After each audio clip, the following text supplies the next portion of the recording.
नमस्कार साथियों, आप लोगों का फिर से स्वागत है हमारे YouTube channel CGPSC and CG webcam पर। दोस्तों, आज की इस वीडियो में 50 महत्वपूर्ण प्रश्न लेकर है जो कि भौतिक शास्त्र से संबंधित है। तो इसमें विभिन्न प्रकार के 50 प्रश्न देखेंगे दोस्तों, जो कि बहुत ही ज़्यादा महत्वपूर्ण होने वाला है।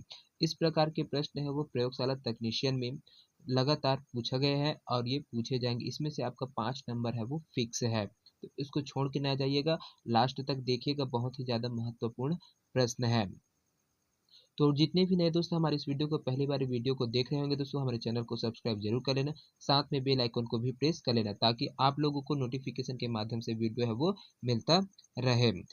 पीडीएफ प्राप्त करने के लिए दोस्तों डिस्क्रिप्शन बॉक्स में टेलीग्राम का लिंक दे दिया गया है, तो आप टेलीग्राम के लिंक से जुड़कर हमारे इस वीडियो का जो पीडीएफ है वो प्राप्त कर सकते हैं। तो चलिए दोस्तों, पहला प्रश्न की ओर बढ़ते हैं। पहला प्रश्न है आपका, निम्नलिखित में से कौन सा कथन सत्य है। पहला कथन बोलते हैं जॉन हॉपकिंस होम्योपैथी के संस्थापक थे। दूसरा कथन है विकास का सिद्धांत आइजैक न्यूटन ने प्रतिपादित किया। तीसरा कथन बोलते हैं कार्बन मोनोऑक्साइड गैस से अधिक वायु प्रदूषण होता है। ऑप्शन डी बोलते हैं वास्को डी गामा ने अमेरिका की खोज की। तो यहाँ पर देखिए दोस्तों, जो इसका आपका जो कथन सही है वो आपको ऑप्शन सी है वो बिल्कुल सही हो जाएगा। कार्बन मोनोऑक्साइड गैस से अधिक वायु प्रदूषण होता है। जो आपका कार्बन मोनोऑक्साइड है CO दोस्तों, वो किससे है, वायु में प्रदूषण उससे अधिक होता है। यहाँ पर जॉन हॉपकिंस होम्योपैथी के संस्थापक, ये वाला बिल्कुल गलत है। बाकी आपका पहला, दूसरा और डी वाला ऑप्शन, ये आपका ऑप्शन है वो गलत है। CGPSC के द्वारा इसको 2008 में पूछा गया प्रश्न है। चलिए अगला प्रश्न की ओर बढ़ते हैं। अगला प्रश्न है दोस्तों, सोनार निम्न प्रयोग में लाया जाता है। अंतरिक्ष यात्रियों द्वारा, डॉक्टरों द्वारा, इंजीनियरों द्वारा, फिर नौ संचालकों द्वारा। तो यहाँ पर इसका जो करेक्ट आंसर है दोस्तों वो हो जाएगा आपको ऑप्शन डी, नौ संचालकों के द्वारा यह लाया जाता है। जो टाइटेनिक है दोस्तों, सॉरी टाइटेनिक बोलता हुआ, जो समुद्र में सबमरीन है वहां पर इसको जो सोनार है उसके माध्यम से जो जो दूसरा सबमरीन है उसका पता लगाने में इसका उपयोग है दोस्तों वो किया जाता है। तो ये जो समुद्र के अंदर चलने वाली नाव है पनडुब्बियां, उनमें यहाँ पर सोनार का उपयोग है वो किया जाता है। CGPSC के 2011 में इस प्रश्न को पूछा गया प्रश्न है। चलिए अगला प्रश्न की ओर बढ़ते हैं। अगला प्रश्न है आपका, रेडियो कार्बन डेटिंग का उपयोग निम्नलिखित आयु पता लगाने के लिए होता है। भवन, जीवाश्म, चट्टाने, शिशु या फिर इनमें से कोई नहीं। तो यहाँ पर जो रेडियो कार्बन डेटिंग है दोस्तों, उसका उपयोग किसका पता लगाने के लिए किया जाता है, तो आपको ऑप्शन भी बिल्कुल सही हो जाएगा, जीवाश्म का पता लगाने के लिए किया जाता है। चलिए अगला प्रश्न की ओर बढ़ते हैं। अगला प्रश्न है आपका, निम्नलिखित में से कौन सी जोड़ी सही है। कार्बन सेल है वो स्लेट है, रिएक्टर स्केल है वायु गति को मापता है, या फिर काली कपास मृद है वो पौडजाल है उसको मापता है, या फिर टॉर्नेडो है, या फिर ऑस्ट्रेलिया दिया है। तो यहाँ पर जो सही संबंध है दोस्तों वो आपका ऑप्शन हो जाएगा यहाँ पर आपका ऑप्शन डी बिल्कुल सही। जो टॉर्नेडो है वो ऑस्ट्रेलिया में स्थित है। बाकी यहाँ पर ये सभी है वो क्या है, गलत है। कार्बन शायद है वो स्लेट से है वो उसे नहीं पता कर सकते है ना। रिएक्टर स्केल है उसमें से वायु की गति नहीं नापा जाता है, और काली के पास में वो पौडजाल से है वो नहीं होता है। लेकिन आपका जो टॉर्नेडो है वो ऑस्ट्रेलिया में है। चलिए अगला प्रश्न की ओर बढ़ते हैं। अगला प्रश्न है आपका, सूची 1 को सूची 2 से सुमेलित करना है। तो सूची 1 दी है और सूची 2 दी, उसको सुमेलित करते हुए जाना है। तो यहाँ पर देखिए दोस्तों, आपका कृत्रिम मीठा कारक है वो हो जाएगा आपका एस्पार्टेम है वो हो जाएगा। आपका एंटीबायोटिक है वो क्या है, क्लोरोमफेनिकोल है उसमें आ जाएगा। एनॉल्जेसिक है ना, एनॉल्जेसिक है आपका आ जाएगा यहाँ पर डाइक्लोफेनेक सोडियम है वो हो जाएगा। और एंटीसेप्टिक है वो आपका आ जाएगा टिंक्चर आयोडीन है वो होता है। चलिए अगला प्रश्न की ओर बढ़ते हैं। अगला प्रश्न है यहाँ पर, एक पत्थर को एक इमारत के छत से जमीन तक गिरने में 4 सेकंड का समय लगता है। इमारत की ऊंचाई कितनी है, 9.8 मीटर, 19.6 मीटर, या फिर 29.2 मीटर, या फिर 78.4 मीटर। तो यहाँ पर इसका जो करेक्ट आंसर है दोस्तों वो हो जाएगा आपको ऑप्शन सी, 29.2 मीटर। चलिए अगला प्रश्न की ओर बढ़ते हैं। अगला प्रश्न है आपका, वस्तु का भार कहाँ न्यूनतम होता है। दक्षिणी ध्रुव पर, उत्तरी ध्रुव पर, कर्क रेखा पर, विषुवत वृत्त पर, या फिर पृथ्वी की सतह के सर्वोच्च पर्वत पर। इसका करेक्ट आंसर हो जाएगा दोस्तों आपको ऑप्शन डी है, बिल्कुल सही हो जाएगा। विषुवत वृत्त पर क्या है, जो वस्तु का भार है वो न्यूनतम होता है, या फिर यहाँ पर शून्य होता है। क्योंकि दोस्तों विषुवत वृत्त है उसमें जो गुरुत्वीय त्वरण का मान है वो शून्य होता है ना। जो W है उसका मान क्या हो जाएगा, 0 हो जाएगा। चलिए अगला प्रश्न की ओर बढ़ते हैं। अगला प्रश्न है आपका, एक पिंड का भार अधिकतम होता है वायु में, जल में, हाइड्रोजन में या फिर नाइट्रोजन में। यहाँ पर इसका करेक्ट आंसर हो जाएगा दोस्तों आपका ऑप्शन सी बिल्कुल सही हो जाएगा। यहाँ पर जो हाइड्रोजन है उसमें एक पिंड का भार अधिकतम रहता है। चलिए अगला प्रश्न की ओर बढ़ते हैं। अगला प्रश्न है आपका यहाँ पर, नैनो प्रौद्योगिकी के संबंध में निम्न में से कौन सा कथन गलत है। तो यहाँ पर जो गलत कथन है दोस्तों उसको बताएं। तो पहला कथन क्या बोलता है, इससे सूचना क्रांति में तीव्र गति आएगी। दूसरा है, यह कार उत्पादन उद्योग में प्रयोग की जाती है। तीसरा हुआ दिया है, भारत ने एक राष्ट्रीय नैनो विज्ञान एवं प्रौद्योगिकी मिशन की स्थापना की। और ऑप्शन डी दिए हुए, नैनो टेक्नोलॉजी का संबंध अत्यंत सूक्ष्म स्तर पर वैज्ञानिक कार्यों से है। तो यहाँ पर जो कौन सा कथन है दोस्तों वो गलत है। तो आपको ऑप्शन बी है ये बिल्कुल सही हो जाएगा। यह कार उत्पादन उद्योग में प्रयोग की जाती है। जो नैनो प्रौद्योगिकी है दोस्तों वो कार उद्योग में प्रयोग नहीं किया जाता, इससे सूचना क्रांति में तीव्रता आयता है। राष्ट्रीय नैनो विज्ञान प्रौद्योगिकी मिशन की स्थापना किया गया है। और नैनो टेक्नोलॉजी का संबंध अत्यंत सूक्ष्म स्तर पर वैज्ञानिक कार्यों से इसका संबंध है। चलिए अगला प्रश्न की ओर बढ़ते हैं।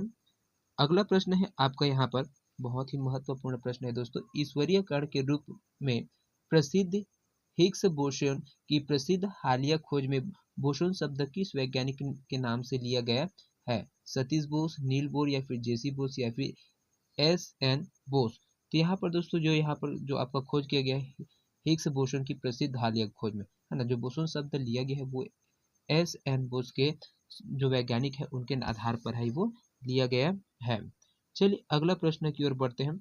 अगला प्रश्न है आपका, निम्नलिखित में से कौन सा कथन सही है। तो यहाँ पर जो स्टेटमेंट दिया है दोस्तों उसमें से कौन सा स्टेटमेंट है वो सही है।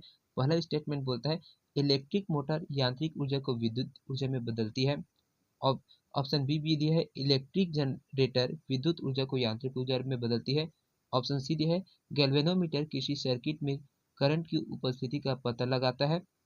या फिर ऑप्शन डी, प्रत्यावर्ती धारा केवल एक ही दिशा में बहता है। तो यहाँ पर जो है दोस्तों जो सही कथन है वो क्या चीज है, आपको ऑप्शन सी है वो बिल्कुल सही हो जाएगा। गैल्वेनोमीटर किसी सर्किट में करंट की उपस्थिति का पता लगा सकता है।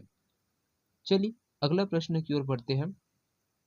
अगला प्रश्न है यहाँ पर, श्वेत प्रकाश को कई रंगों में विभाजित करने की प्रक्रिया का नाम क्या है। परावर्तन, अपवर्तन, प्रकीर्णन या फिर संकुचन। यहाँ पर इसका जो करेक्ट आंसर है दोस्तों वो हो जाएगा आपका ऑप्शन सी, प्रकीर्णन। प्रकीर्णन कैसे क्या होता है दोस्तों, जो श्वेत प्रकाश है उसको कई रंगों में विभाजित किया जा सकता है और उसका नाम रहता है वो प्रकीर्णित करता है ना। चलिए अगला प्रश्न की ओर बढ़ते हैं।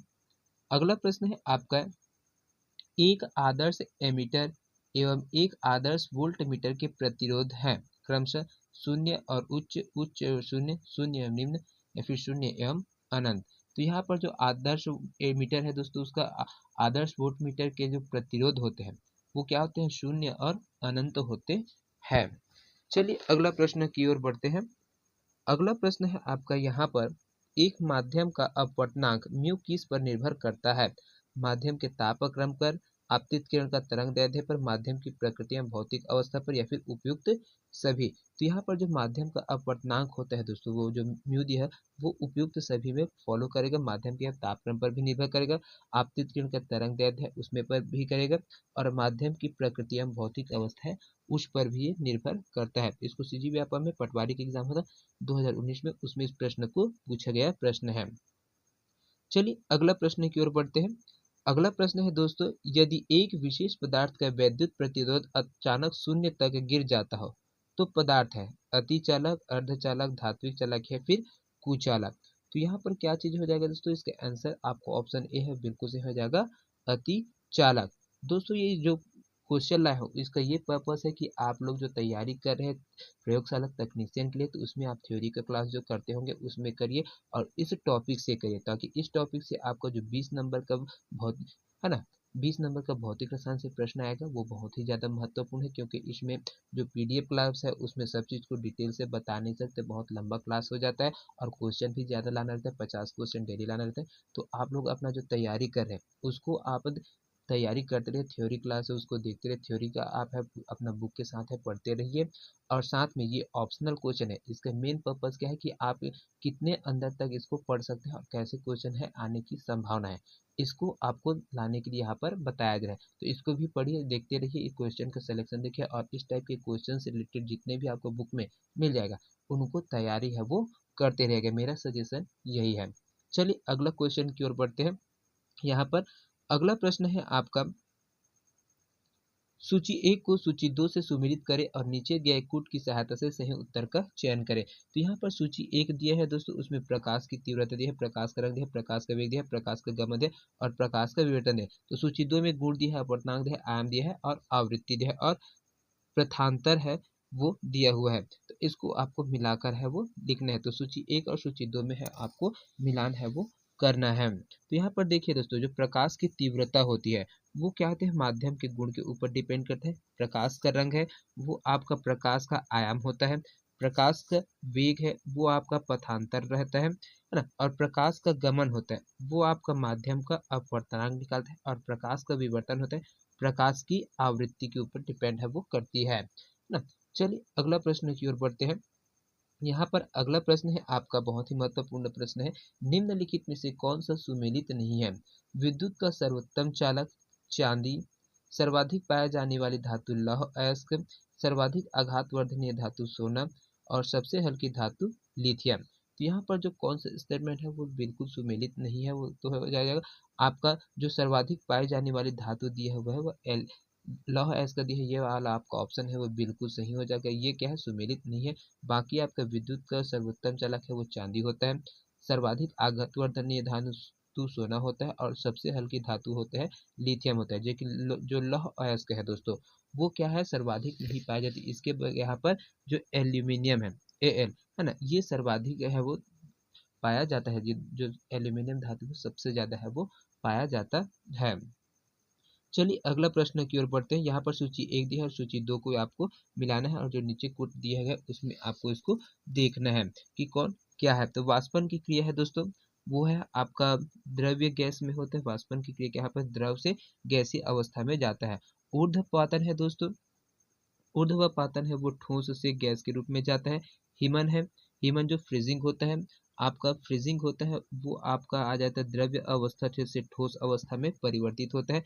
गलन की जो मेल्टिंग होती है वो आपका है, मेल्टिंग का जो क्रिया है वो ठोस से क्या होता है द्रव्य अवस्था में जाता है।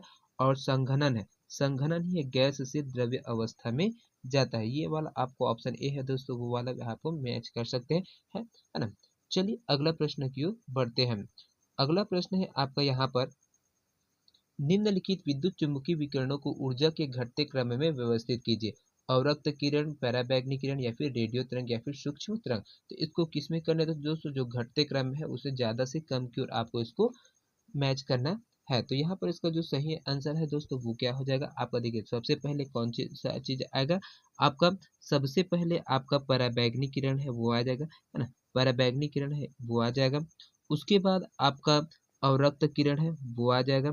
उसके बाद आपका जो सूक्ष्म तरंग है, माइक्रोवेव है ना, ये 4 वाला ऑप्शन है वो आ जाएगा। और फिर उसके बाद आपका जो बच गया 3 है, रेडियो तरंग है ना, रेडियो वेव से वो आ जाएगा। तो ये आपका आंसर है बन जाएगा 2 1 4 3। ये किस वाले ऑप्शन में है दोस्तों, तो ये वाला ऑप्शन है आपका यहाँ पर, ये वाला ऑप्शन है आपका यहाँ पर बी में दिया हुआ ये है 2 1 4 3, ये आपका सही हो जाएगा, है ना। सबसे पहले पराबैंगनी आएगा, उसके बाद आपका अवरक्तकरण है आएगा, उसके बाद आपका जो सूक्ष्म तरंग है वो आएगा, उसके बाद रेडियो तरंग है ये आ जाएगा। ये इसके जो घटते क्रम है ऊर्जा का है ना, ऊर्जा विकिरण है उसको करते हैं, उसके आधार पर इसको बनाया गया है। चलिए अगला प्रश्न की ओर बढ़ते हैं। अगला प्रश्न है आपका यहाँ पर, निम्नलिखित में से कौन सा एक सामान्य रूप से प्रयुक्त प्रदीप्त ट्यूबलाइट पर मुद्रित रहता है? 220 केल्विन, 273 केल्विन, 6500 केल्विन या फिर 9000 केल्विन। तो यहाँ पर दोस्तों जो प्रदीप्त ट्यूबलाइट है उसमें जो मुद्रित रहता है ना, वो होता है आपको ऑप्शन सी बिल्कुल से हो जाएगा, 6500 केल्विन है वो रहता है। चलिए अगला प्रश्न की ओर बढ़ते हैं। यहाँ पर अगला प्रश्न है, एक पिंड ए से बी तक दूरी 20 मीटर प्रति सेकंड के वेग से तय करता है तथा बी से ए तक दूरी वापस लौटने में 30 मीटर प्रति सेकंड वेग से तय करता है। तो संपूर्ण यात्रा की अवधि में पिंड की औसत वेग क्या है? 0, 25 मीटर प्रति सेकंड, 24 मीटर प्रति सेकंड या फिर 30 मीटर प्रति सेकंड है, वो दिया हुआ है। तो यहाँ पर इसका जो चाल है दोस्तों वो कैसे निकाला जाएगा? यहाँ पर जो औसत वेग होता है ना, औसत वेग है उसको आप कैसे निकाल सकते हैं? तो जो औसत वेग दिया है दोस्तों उसको आप निकाल सकते हैं 2xy बटे x प्लस वाई के माध्यम से। ये जो सूत्र है उसमें आपको मान है रखना है, वो निकल जाएगा। तो यहाँ पर x और y दिया है दोस्तों, उसको आप मान रख सकते हैं। तो देखिए इसका करेक्ट आंसर है आपको ऑप्शन सी आ जाएगा, 24 मीटर पर सेकेंड होता है। क्योंकि दोस्तों देखिए यहाँ पर 2xy बटे अपन x प्लस वाई दिया है।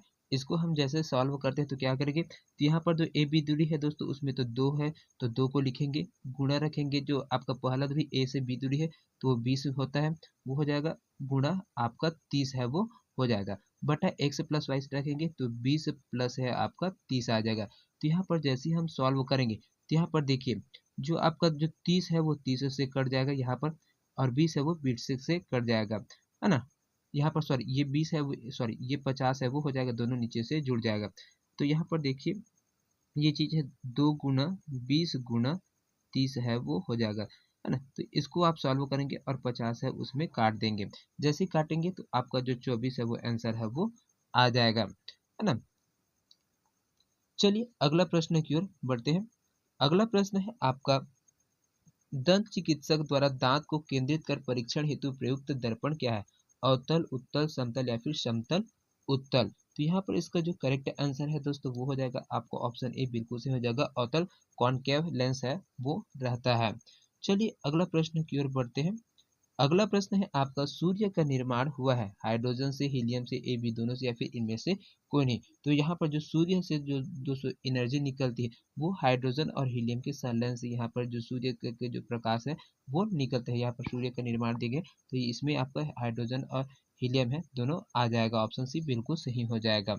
चलिए अगला प्रश्न की ओर बढ़ते हैं। अगला प्रश्न है आपका, 12 ओम, 15 ओम तथा 20 ओम के 3 प्रतिरोधों को श्रेणी क्रम तथा समांतर क्रम में संयोजित किया गया है, परिणामी प्रतिरोध क्रमशः क्या होगा? ये प्रश्न दोस्तों फिक्स है आपका प्रयोगशाला तकनीशियन में। इस प्रकार के जितने भी क्वेश्चन आपको जहां से भी मिलेंगे उसको बार बार प्रैक्टिस करते रहिएगा, है ना, क्योंकि ये बहुत ही इंपॉर्टेंट प्रश्न है। 1 से 2 प्रश्न ही आपको यहाँ पर प्रतिरोध है उससे देखिएगा, ओम का नियम है उसमें से आपको दिखने को मिलेगा, है ना। तो इसका जो करेक्ट आंसर है दोस्तों वो हो जाएगा आपको ऑप्शन सी है वो बिल्कुल सही हो जाएगा। यहाँ पर क्योंकि जो श्रेणी क्रम रहता है दोस्तों, है ना, श्रेणी क्रम है आर बराबर R1 plus R2 plus R3, इसमें आपको मान रखना है, फिर उसको आपको निकालना है। उसके बाद आपका जो श्रेणी क्रम है उसके बाद समांतर क्रम है उसमें आपको बता देंगे। तो R1 है तो आर समांतर क्रम इसका मान कहते हैं 1/R होल, यहाँ पर कोष्टक रहता है, उसके बाद 1/R1 plus 1/R2 plus 1/R3 है, इसमें आप है उसका मान रखेंगे तो आंसर है वो आ जाएगा। प्रतिरोध निकाल लेंगे तो समांतर श्रेणी की श्रेणी क्रम में उसको आर का मान रखेंगे तो 47 ओम है वो बन जाएगा, और आपका समांतर क्रम में उसका मान रखेंगे तो 5 ओम है वो निकल जाएगा। जो सूत्र दिया है उसमें आप हम सॉल्व करके देख लीजिएगा। चलिए अगला प्रश्न की ओर बढ़ते हैं। अगला प्रश्न है आपका यहाँ पर, युग्म जिसका अपवर्तनांक निम्नतम तथा उच्चतम है। तो निम्नतम और उच्चतम तापमान को वहाँ पर जो अपवर्तनांक है उसको देखना है। तो वायु है वो कांच में रहता है, जल है कांच में रहता है, या फिर निर्वात हीरा है या फिर जल या फिर हीरे दे। तो किसमें निम्नतम रहता है और किसमें सर्वाधिक उसका अपवर्तनांक है वो रहता है दोस्तों। तो यहाँ पर जो आपका ऑप्शन सी दिया है वो बिल्कुल सही है, निर्वात में निम्नतम रहेगा और उच्चतम आपका हीरा में रहता है। चलिए अगला प्रश्न की ओर बढ़ते हैं। अगला प्रश्न है आपका यहाँ पर प्रश्न 26वां नंबर का प्रश्न। यहाँ पर देखिए, नाभिकीय रिएक्टर के संदर्भ में सूची 1 को सूची 2 से सुमिलित कर निम्न कोड की सहायता से सही उत्तर है वो चयन करना है। तो सूची 1 दिया दोस्तों जिसमें नाभिकीय रिएक्टर के दिया है उसके बारे में बताया, तो इसके आधार पर आपको यहाँ पर इसका आंसर है वो देना है। तो सूची 1 और सूची 2 है उसको देखिए और आपको यहाँ पर जो मेल करके वो देखना है। तो देखिए दोस्तों, जो मूल पदार्थ होता है, जो मूल पदार्थ है नाभिकीय रिएक्टर में यूरेनियम 238 होता है ना। उसके बाद आपका जो विखंडनकारी पदार्थ है ना, विखंडनकारी पदार्थ है वो आ जाएगा यूरेनियम 235 से विखंडित होते हैं नाभिकीय रिएक्टर में।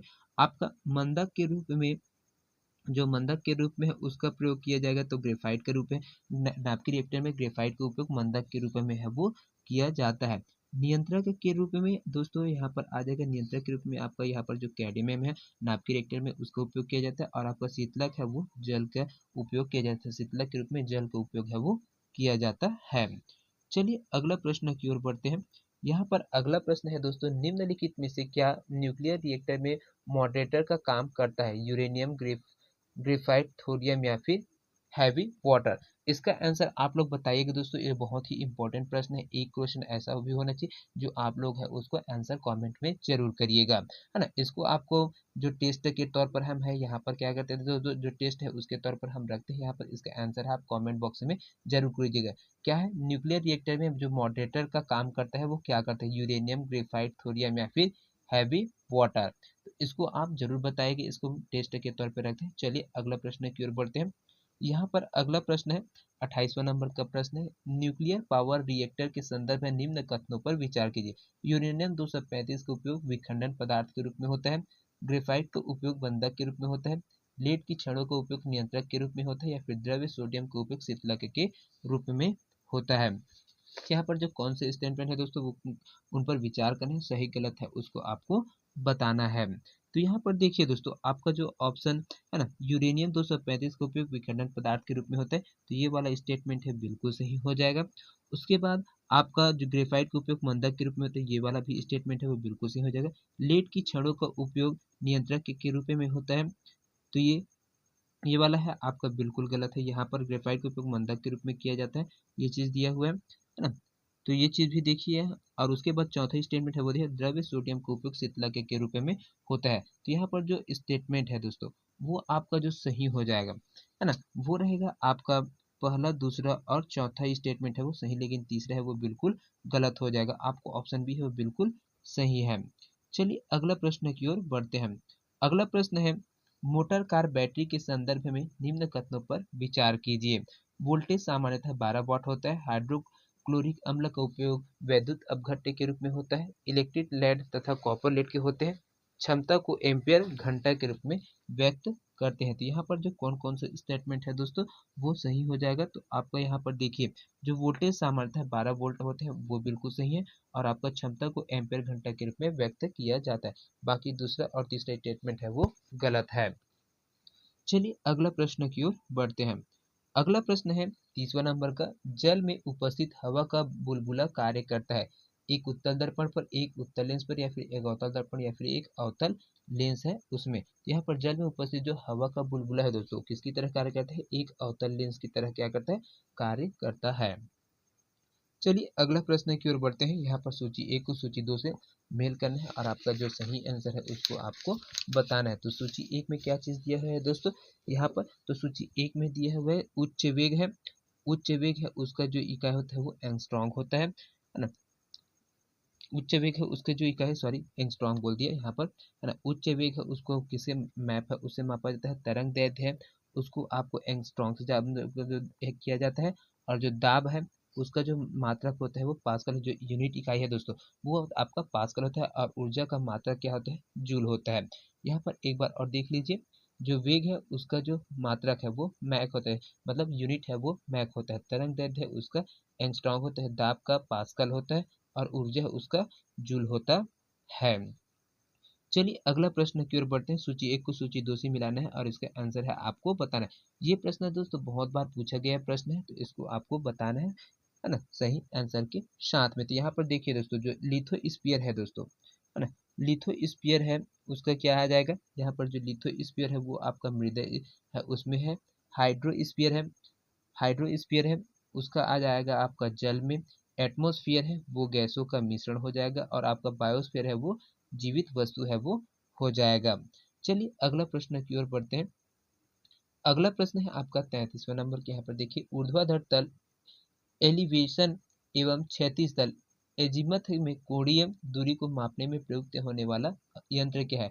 बेवेल प्रोटेक्टर, अल्टीमीटर, सिंक्लाइन या फिर थियोडोलाइट? तो यहाँ पर इसका जो आपका करेक्ट आंसर है दोस्तों वो हो जाएगा आपका ऑप्शन डी, थियोडोलाइट। चलिए अगला प्रश्न की ओर बढ़ते हैं। यहाँ पर अगला प्रश्न है आपका, पेनिसिलिन की खोज किसने की थी? विलियम कुक ने, जे गटेनबर्ग ने, अलेक्जेंडर फ्लेमिंग या फिर माइकल फेराडे ने। यहाँ पर इसको प्रश्न को सीजीपीएससी के 2020 में पूछा गया दोस्तों, जो कि बहुत ही इंपॉर्टेंट है। तो पेनिसिलिन की खोज दोस्तों आपको ऑप्शन सी बिल्कुल सही हो जाएगा, अलेक्जेंडर फ्लेमिंग ने है किया था। चलिए अगला प्रश्न की ओर बढ़ते हैं। अगला प्रश्न है कथन और कारण दिया है, उसमें आपको आंसर है बताना है। क्या कारण है कि किसी मनुष्य के लिए नदी के जल की अपेक्षा समुद्र के जल में तैरना अधिक सरल होता है? किसके वजह से दोस्तों यहाँ पर मनुष्य है उसको नदी की अपेक्षा जो जल है वो समुद्र के जल में तैरना अधिक सरल होता है, उसका कारण क्या है? तो यहाँ पर आपको ऑप्शन डी है वो बिल्कुल सही हो जाएगा। समुद्र के जल का घनत्व नदी के जल के घनत्व से अधिक होता है, जिसके वजह से यहाँ पर समुद्र के जल में व्यक्ति जो मनुष्य है उसको तैरना बहुत सरल लगता है। चलिए अगला प्रश्न की ओर बढ़ते हैं। यहाँ पर अगला प्रश्न है आपका, यहाँ पर भोजन में कितनी ऊर्जा है इसको किससे दर्शाते हैं? लेबल से, कैलोरी से, खाद्य गाइड पिरामिड से या फिर पाउंड से? तो यहाँ पर भोजन की जो में एनर्जी उपस्थित रहता है तो उसको किलो कैलोरी से है वो दर्शाया जाता है। चलिए दोस्तों अगला प्रश्न की ओर बढ़ते हैं। अगला प्रश्न है आपका, यहाँ पर परिनालिका में चुंबकीय क्षेत्र है। परिनालिका के सभी बिंदुओं पर अलग अलग, परिनालिका के सभी बिंदुओं पर समान, सभी बिंदुओं पर शून्य, फिर अनुमान नहीं लगाया जा सकता। तो यहाँ पर इसका जो करेक्ट आंसर है दोस्तों वो हो जाएगा आपका ऑप्शन बी, परिनालिका के सभी बिंदुओं पर समान होता है चुंबकीय क्षेत्र। चलिए अगला प्रश्न की ओर बढ़ते हैं। यहाँ पर अगला प्रश्न है 38वां नंबर का, बहुत ही महत्वपूर्ण है। रोगी के दांत का प्रतिबिंब देखने के लिए दांत के डॉक्टर द्वारा इनमें से किसका उपयोग किया जाता है? अवतल लेंस का, उत्तल लेंस का, उत्तल दर्पण या फिर समतल दर्पण या फिर इनमें से कोई नहीं? तो यहाँ पर दोस्तों आपका जो दांत जो रोगी है उसके दांत है उसके प्रतिबिंब देखने के लिए दांत के डॉक्टर द्वारा इनमें से किसका उपयोग किया जाता है? तो ये आपका ऑप्शन ई है वो बिल्कुल सही हो जाएगा दोस्तों, क्योंकि जो रोगी का दांत है वो प्रतिबिंब देखने के लिए दांत के डॉक्टर द्वारा अवतल दर्पण है उसका उपयोग किया जाता है ना? जो अवतल दर्पण है उसका उपयोग किया जाता है। तो यहाँ पर जो दोस्तों अवतल दर्पण है उसको ऑप्शन में नहीं देने की वजह से इसको इनमें से कोई नहीं लिया गया है। चलिए अगला प्रश्न की ओर बढ़ते हैं। अगला प्रश्न है आपका, कौन सा पदार्थ ताप का सूचक है किंतु विद्युत का कुचालक है? यहाँ पर ताप का सूचालक है दोस्तों और साथ में विद्युत का कुचालक है, वो क्या चीज? थर्माकोल, अभ्रक, फाइबर ग्लास या फिर मिनरल वुल है वो, है ना? तो यहाँ पर इसका करेक्ट आंसर क्या हो जाएगा दोस्तों? जो ताप का सूचालक होता है वो अभ्रक होता है और विद्युत का कुचालक होता है। चलिए अगला प्रश्न की ओर बढ़ते हैं। अगला प्रश्न है आपको, यहाँ पर एक अनुचुंबकीय पदार्थ की पारगम्यता है एक से अधिक, एक से कम, एक के बराबर या फिर एक से अधिक? तो यहाँ पर देखिए जो अनुचुंबकीय पदार्थ है दोस्तों उसकी पारगम्यता क्या होती है? एक से अधिक होती है। चलिए अगला प्रश्न की ओर बढ़ते हैं। अगला प्रश्न है आप, यहाँ पर निम्न विधियों की पहचान करें जिनके द्वारा चुंबक अपने गुणों को खो सकते हैं। चुंबक को गर्म करने पर, चुंबक को हथौड़े से पीटने पर, चुंबक ऊंचाई से गिरने पर या फिर उपयुक्त सभी? तो यहाँ पर जो है दोस्तों चुंबक का अपना सभी गुण है वो खो देता है कब? उपयुक्त सभी में। आपको ऑप्शन डी है बिल्कुल सही हो जाएगा। चुंबक को गर्म करेंगे तो उसकी चुंबकत्व खत्म हो जाता है, चुंबक को हथौड़े से पीटेंगे तो भी उसका चुंबकत्व खत्म हो जाता है, और चुंबक ऊंचाई से गिरने पर भी उसकी जो चुंबकत्व की क्षमता होती है वो नष्ट हो जाता है। चलिए अगला प्रश्न की ओर बढ़ते हैं। अगला प्रश्न है आपका, लेजर का अद्वितीय गुण निम्न में से कौन सा है? दिशात्मक, चाल, कला संबंध या फिर तरंग दैर्ध्य? तो यहाँ पर जो अद्वितीय गुण है दोस्तों वो क्या है? आपका जो कला संबंध है वो बिल्कुल सही हो जाएगा यहाँ पर ना। चलिए अगला प्रश्न की ओर बढ़ते हैं। अगला प्रश्न है आपका, यहाँ पर देखिए, चुंबकीय क्षेत्र का स्रोत है आइसोलेटेड चुंबकीय ध्रुव, स्थिर विद्युत आवेश, धारा लूप या फिर उपयुक्त में से कोई नहीं? यहाँ पर इसका करेक्ट आंसर हो जाएगा दोस्तों आपका ऑप्शन सी। चलिए अगला प्रश्न की ओर बढ़ते हैं। अगला प्रश्न है आपका, यहाँ आपसे बोलते हैं, एक अर्धचालक में सह आबंध तोड़ने के लिए आवश्यक ऊर्जा होती है सदैव एक इलेक्ट्रिक वोल्ट, अर्धचालक के ऊर्जा बैंड अंतराल के बराबर, फर्मी ऊर्जा के बराबर या फिर फर्मी ऊर्जा से कम? यहाँ पर इसका जो करेक्ट आंसर है दोस्तों वो हो जाएगा आपको ऑप्शन बी, अर्धचालक के ऊर्जा बैंड अंतराल के बराबर। चलिए अगला प्रश्न की ओर बढ़ते हैं। अगला प्रश्न है आपका, उचित संबंध जोड़िए। तो यहाँ पर देखिए जो आपको ऑप्शन दिया है उसके आधार पर आपको जो उचित संबंध है उसको जोड़ते हुए जाना है। तो यहाँ पर देखिए दोस्तों जो युग्म सूत्र अवस्था है युग्म सूत्र अवस्था है वो उसमें क्या चीज़ आ जाएगा, यहाँ पर आपका जो आ जाएगा ये चौथा में सूत्र युग्मन है वो होता है। स्थूल पट अवस्था होती है। स्थूल पट अवस्था के लिए यहाँ पर विनिमयन की क्रिया है वो संपन्न किया जाता है। उसके बाद आपका जो है द्विपट अवस्था है वो उपांति भवन में होता है, और तंतु सूत्र अवस्था है वो खुले लंबे और पतले धागे में होता है। चलिए अगला प्रश्न की ओर बढ़ते हैं। यहाँ पर सूत्र दिया गया, इसका आंसर है आपको बताना है। यहाँ पर एक अल्फा कण दिया है, टेस्ला वाले चुंबकीय क्षेत्र में मीटर प्रति सेकंड के वेग से गति कर रहा है, तो कण का जो कण पर है जो लगने वाला चुंबकीय बल होगा वो क्या होगा। तो ये क्वेश्चन है दोस्तों 2017 में इसको पूछा गया था सीजी व्यापम के द्वारा, तो इस वजह से इस क्वेश्चन को लाया गया। तो इसका आंसर बस बता दें, सॉल्व करने में बहुत टाइम हो जाएगा। तो ये आपका ऑप्शन ये है वो बिल्कुल सही हो जाए। 3.2 गुणा 10⁻³ के कैपिटल है वो होता है ना। चलिए अगला प्रश्न की ओर बढ़ते हैं। अगला प्रश्न है आपका यहाँ पर, एक छोटे दंत चुंबक से डी दूरी पर अनुदैर्ध्य एवं अनुप्रस्थ स्थितियों में चुंबकीय क्षेत्रों का अनुपात होगा 1:1, 1:2, 2:1 या फिर 4:1। तो यहाँ पर इसका जो करेक्ट आंसर है दोस्तों वो आपका ऑप्शन सी हो जाएगा 2:1। चलिए अगला प्रश्न की ओर बढ़ते हैं। यहाँ पर अगला प्रश्न है बहुत ही महत्वपूर्ण है। किसी चुंबक के उत्तरी ध्रुव को चित्र के अनुसार एक धातु के वलय के समीप लाया जाता है। वलय में प्रेरित धारा की दिशा होगी, नॉर्थ और साउथ पोल दिया है दोस्तों। तो यहाँ पर दिया गया है वो धारा, उसकी क्या दिशा होगी, वामावर्त होगी, दक्षिणावर्त होगी, पहले वामावर्त फिर दक्षिण, या फिर पहले दक्षिणावर्त फिर वामावर्त। तो यहाँ पर जो इसकी जो दिशा है दोस्तों वो क्या होगा, आपका ऑप्शन ही बिल्कुल से हो जाएगा वामावर्त। चलिए अगला प्रश्न की ओर बढ़ते हैं। अगला प्रश्न है 49वां नंबर का प्रश्न है दोस्तों।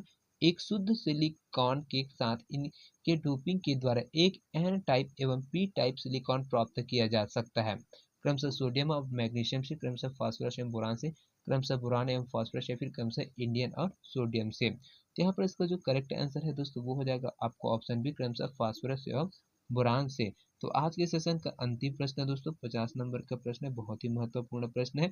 इस प्रकार के क्वेश्चन को आप बार बार प्रैक्टिस करते रहेगा। तो प्रश्न क्या बोलते हैं, 2.0 किलोग्राम का एक पिंड 10 मीटर की ऊंचाई से गिराया जाता है, तो भूमि पर पहुंचते समय उसकी गतिज ऊर्जा क्या होगी। जो ग्रेविटी दी है, ग्रेविटेशनल एनर्जी है, 9.8 मीटर पर सेकेंड स्क्वायर है। तो यहाँ पर 196 जूल, 296 जूल, 300 जूल, या फिर 0 जूल। इस प्रकार के क्वेश्चन को आप लोगों को करना है दोस्तों, प्रैक्टिस बार बार करते रहना। इसका आंसर है, सही आंसर है आपका ऑप्शन बी, बिल्कुल सही है, 296 जो। दोस्तों ये 50 प्रश्न आप लोगों को कैसे लगा कमेंट करके जरूर बताइएगा। वीडियो पसंद आया होगा तो ज़्यादा से ज़्यादा लोगों तक शेयर करेगा। तो मिलते हैं दोस्तों अगले वीडियो में, तब तक के लिए अलविदा। जय हिंद, जय Chhattisgarh. Thank you so much दोस्तों।